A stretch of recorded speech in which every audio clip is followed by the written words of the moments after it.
Today, a show that begins innocently enough, a journey to the best in sci-fi robots. But then we wondered, where are robots today and what's just around the corner?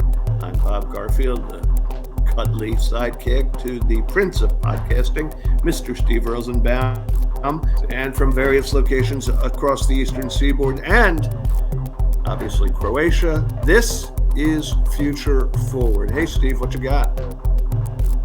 So I got to just start. I don't know this, and I should. Like, when you were a teenage boy, did you read sci-fi? Were you a sci-fi reader? Mm-mm. Did you watch? When I was, I read a little bit of Ray Bradbury, and that was, and some Isaac Asimov, but that was more like popular science nonfiction. No, it was not my jam. So it is rumored that as a small child, I would wake up in the middle of the night and pound on the wall of my bedroom with fists and say, "Danger, danger, Will Robinson." That was from the TV show Lost in Space. Lost in Space, indeed. Which could not be more appropriate. I didn't like that kid. I think it was Billy Mummy was the kid, and I really hated the guy, Dr. Harris. Yeah, it was mean. I apologies to our listeners. I began today's rundown by thinking it's summertime. We should do something lighthearted. Last week we did amusement parks. Let's stay in that jam of and so I started with sci-fi films, and we'll talk about those as we go along. But then as I unpeeled it kind of backwards to today, it takes on just a little bit of a gloomy current affairs component. And I'll just if Apocalyptic Nightmare could be described as a gloomy current affairs component, I think we are headed in that trajectory. And we're going to have to separate out some different words. So let me just start with this New York Times article from the other day. The headline, innocently enough, says, "Aided by AI language models, Google's robots are getting smart." And it is in Timesian language. It's a little dense. You have to kind of work your way through it. It's not the New York Post, so there's no 72-point type at the top of the screen. But if you take the time to read it, and for listeners who we'll put the link in the show notes. What it essentially says is these two separate things that we think of as separate things: robots, arms that do stuff, and then AI and large language models that we think of as writing stuff or maybe making digital stuff, are like kind of about to be married together in a way that's pretty intense. And I guess once you put two and two together, you begin, your eyes widen. I've actually always thought of algorithms as a sort of robot, right? So to me, to make that leap that you've just described is no big deal. I never thought I needed to have the Jetsons made for me to imagine what the future looks like. I thought that Facebook's EdgeRank was already doing that, but it looks like small and large machines equipped to make decisions based on a vast amount of machine learning and artificial intelligence. I guess in this case they're synonymous.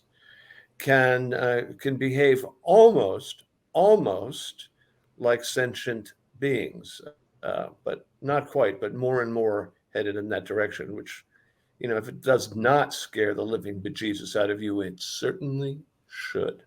Yeah. And so we'll get to let's do it upside down. Let's do the sci-fi movies last, because that will be the lighthearted ender to the otherwise gloomy show that will inevitably have everyone go back to their beach reads and tune us out. But so this Netflix doc about armed autonomous military drones is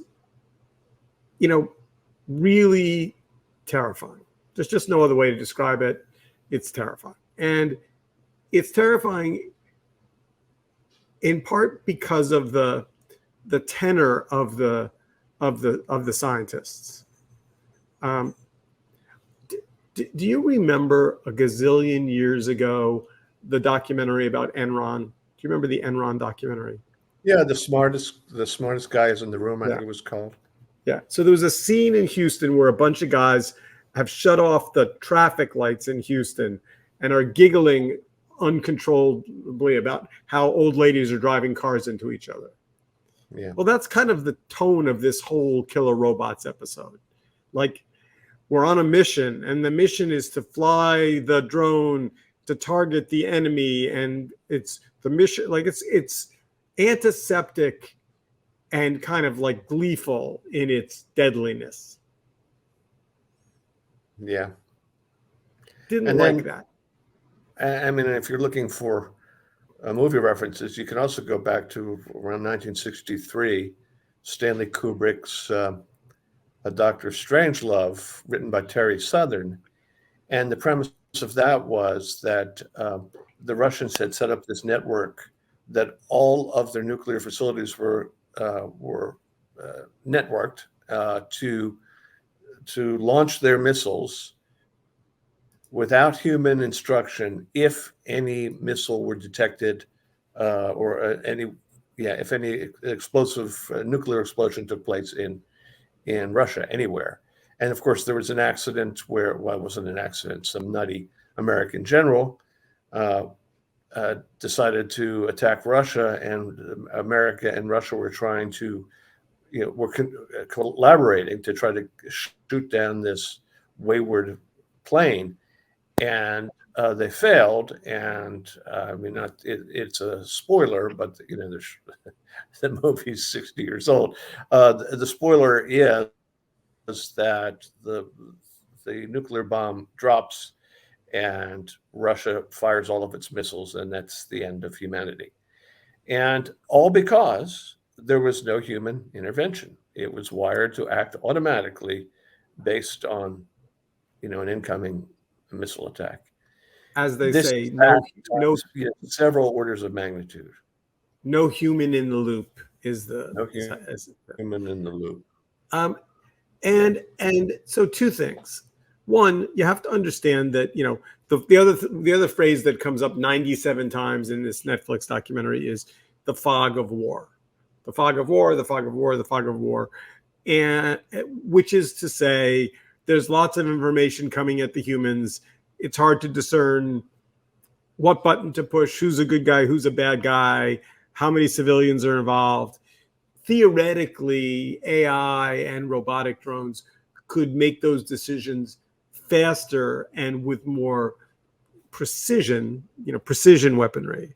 But you could watch the Netflix doc and come away thinking, boy, those great big scary military operations have the potential to do bad things. But I went a little deeper, and I don't know if you know this company. Are you familiar with this company, DJI? I'm not. So DJI is some of my drone friends would disagree with me, but by all measure, the leading manufacturer of consumer drones in the world. And they're super. I mean, I own the Osmo Mobile Platinum Gray smartphone gimbal stabilizer, which I bought from them. But here, for example, is they have this whole collection of super sexy little droney things that cost $1,000. So all of a sudden, like these very scary military drones have a cousin, which are these very cheap and equally well engineered, maybe better, and incredibly consumer friendly. And, I could go online and order one today and they would ship it to Croatia and you'd have it tomorrow or maybe 3 days.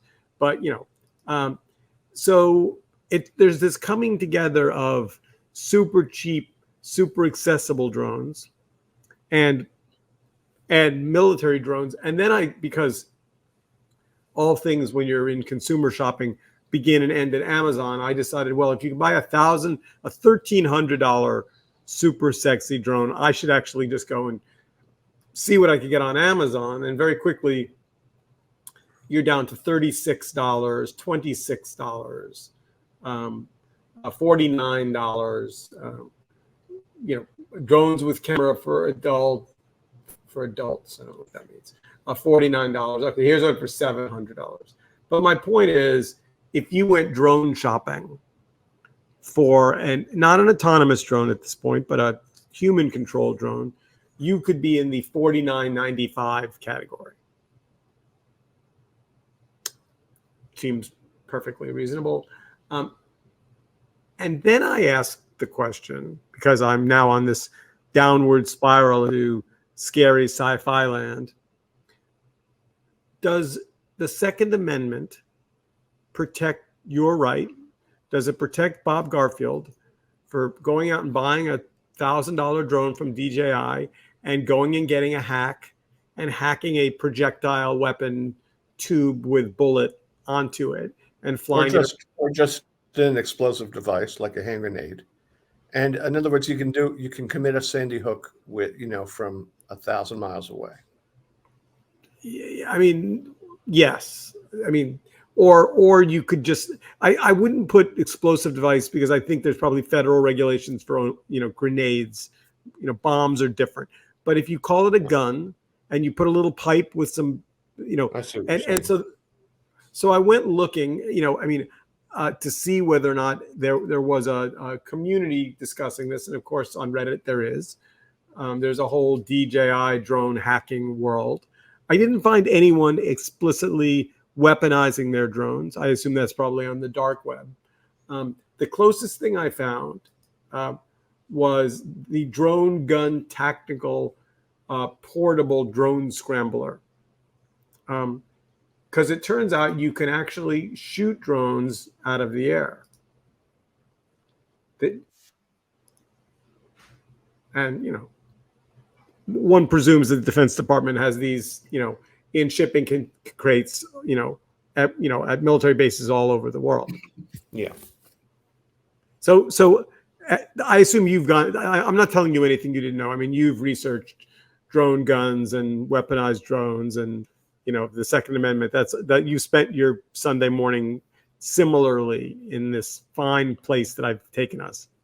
Correct, and it is scary. And if we're going to look at it from a Second Amendment point of view, there's nothing about drone delivered firearms that would not fall within the purview of Heller, which pretty much says states are not permitted to prohibit the possession of firearms. So, and if a state wanted to have open air, to explicitly allow open air firearms under, with the Second Amendment and with the Heller case as protection, I just don't see what would stop them.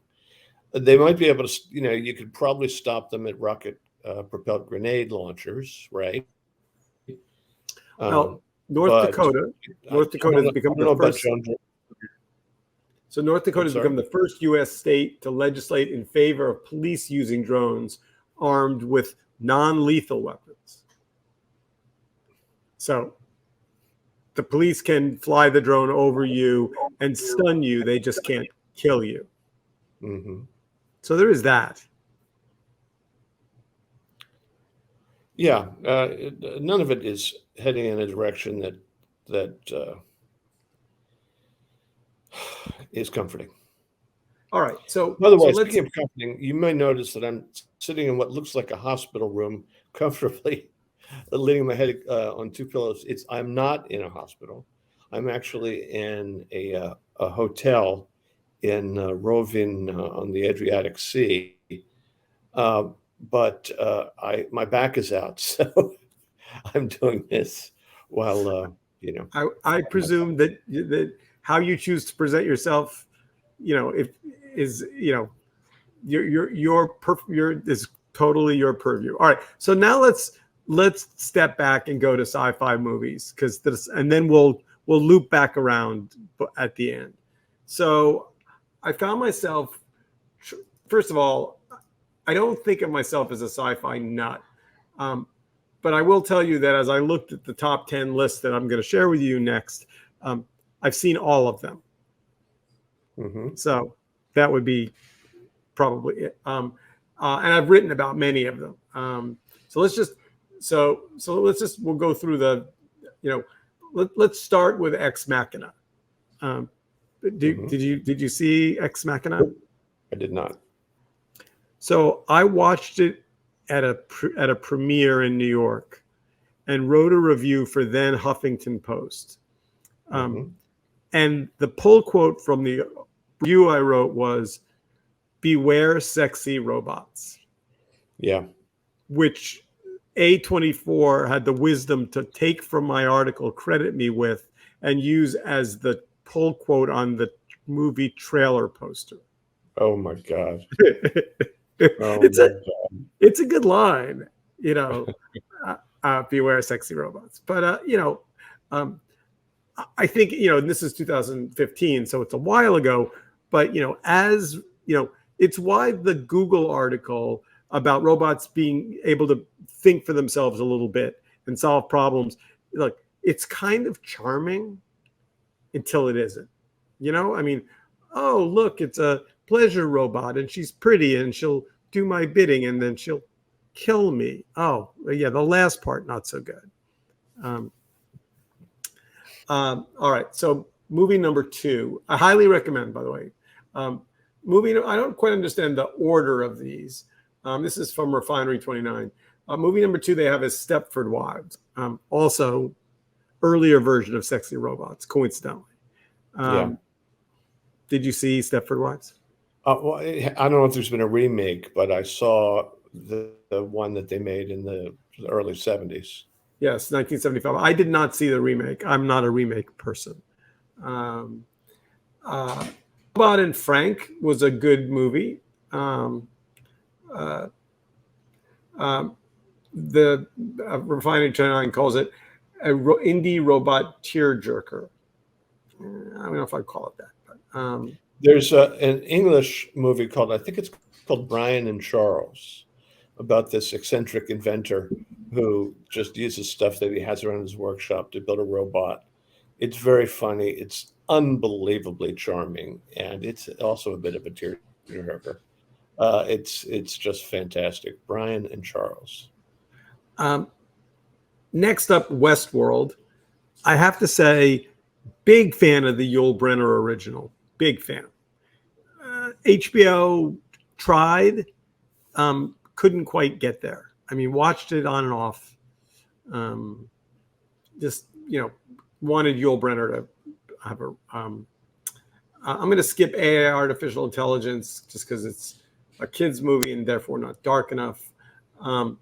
WALL-E, also kind of charming. The Matrix. Yeah. Didn't love it when it came out, but it seems more relevant every day. Sure, that's because of its language and iconography has been so thoroughly memeified. I consider it naive and silly, but very also equally difficult to even fathom what the fuck is going on in that movie. But I don't like movies that are about vast conspiracies because I don't think we need vast conspiracies to make the world awful. I watched half of Her. Mm-hmm. Probably should have watched the whole thing. And, the only reason why the robot in my living room, whose name I can't say out loud, otherwise it will turn the lights on and off, has not become more conversant and chatty, is just that Amazon essentially has abandoned that project because they figured out that it really didn't help them sell stuff. Like it was supposed to be, you would say, my fridge is empty, I need milk, and it would go and order you, things. And it's turned out that attempt to use that, I mean, it's a nifty device to turn lights on and off and turn the radio on and off. but it really doesn't have an economic value. So they've essentially pulled. It feels like they pulled the engineers off of it. It's not getting any smarter. Blade Runner, big fan. Like Blade Runner very much. The original, not the remake. Although I like the remake too.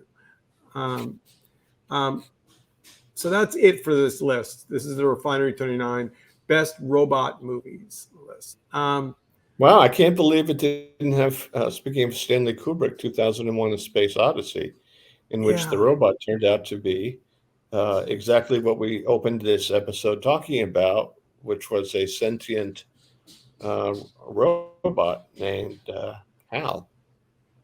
Oh, shall we here? Let's reenact. Open the pod bay doors, Hal. No, David, I won't open the doors. Something like that, right? Yeah, I can't do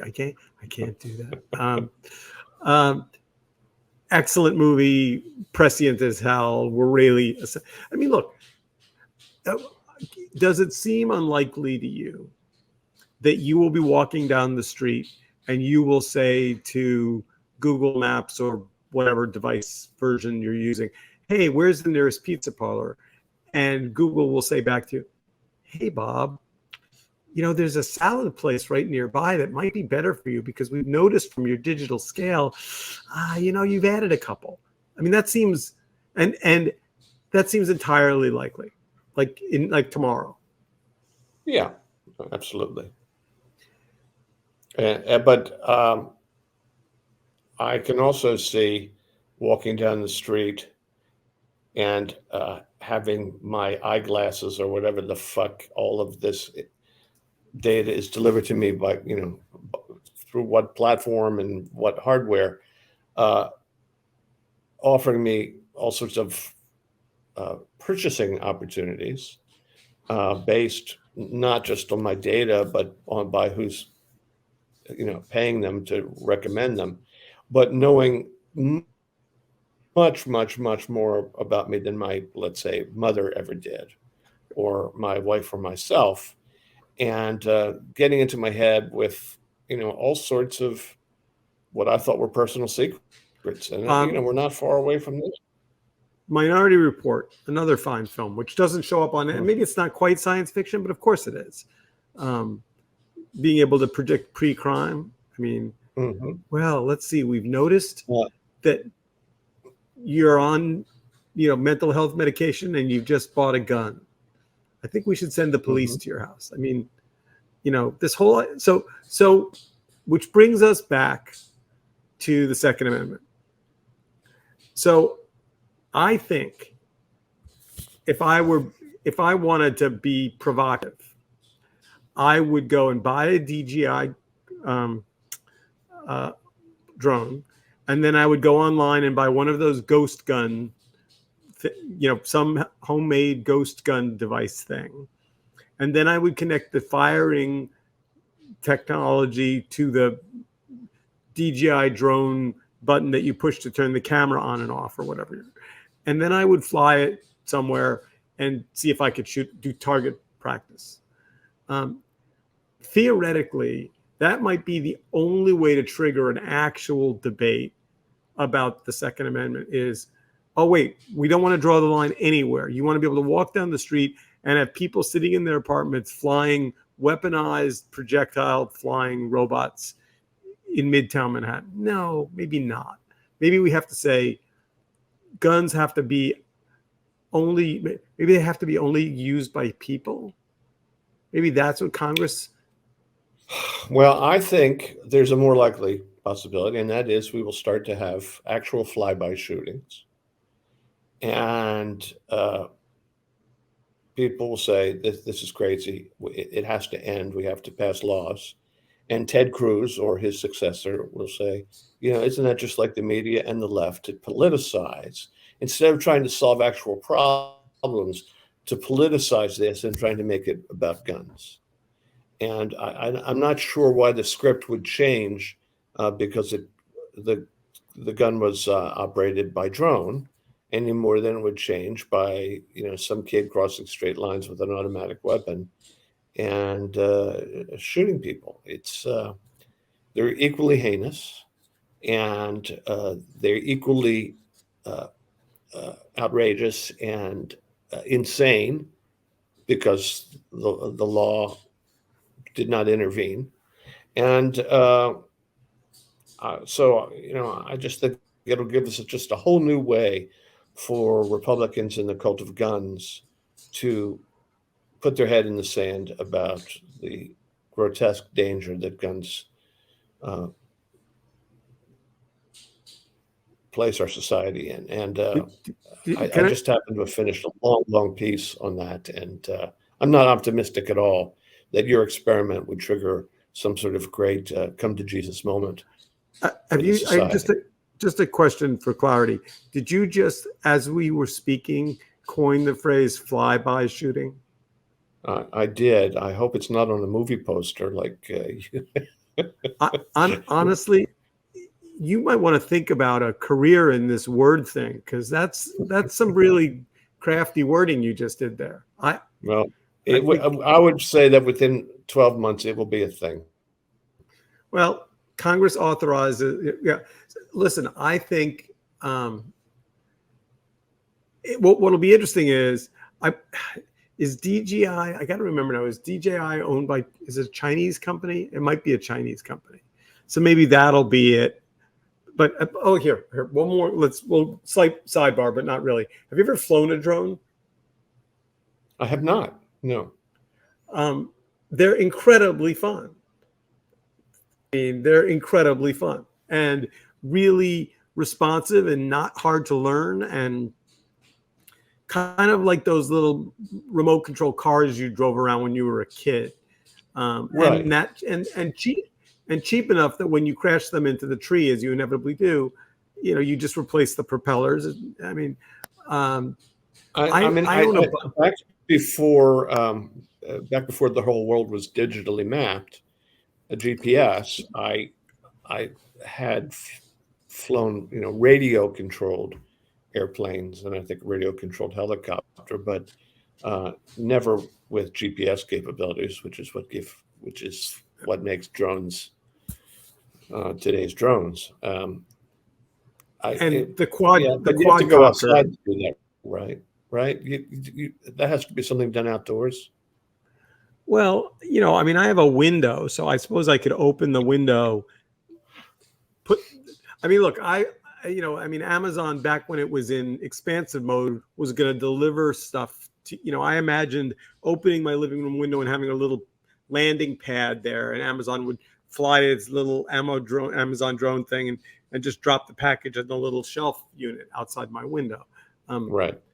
Or Starbucks would deliver me a cup of coffee. These things have not happened because they just all figured out at the same time that they could pull in their horns and just be wildly profitable if they stopped this invention stuff.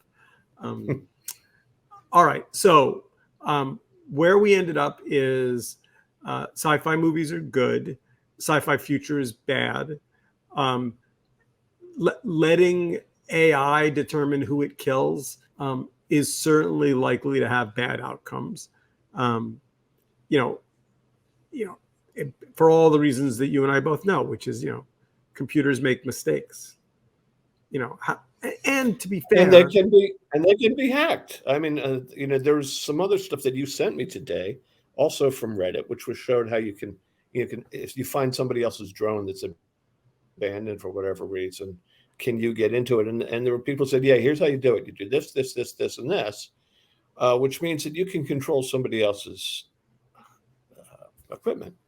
And if that can be done with software, and you can essentially hijack the operating system of a drone, or a flock of drones. So you've got so the attacking army's flock of militarized drones are coming at you, and you hack it and turn it around so it's firing on itself. Mm-hmm. There's a whole wing of DARPA doing this stuff. Yeah. Excellent. The summer continues. Feel better. Repair. I'll go back to I might buy a drone. Maybe I'll have to. I could return it. I could buy it on Amazon, weaponize it, and then. Yeah, that's a good idea. I have been in your apartment, which is lovely and it's quite spacious. And I'm just wondering, as you acquire more and more of this hardware, uh, from watches to glasses to goggles to you name it, Yes. your original Betamax, are you eventually going to outgrow your dwelling? There's a museum quality to the apartment for sure. There isn't that. There is in fact. I should sell some of the old stuff. I don't have like a lot of our friends have the collections of every phone they've ever owned. I'm not one of those guys. I just sold them. All right. Anyway, we're out of time. All See right, you next dude. week. Take care.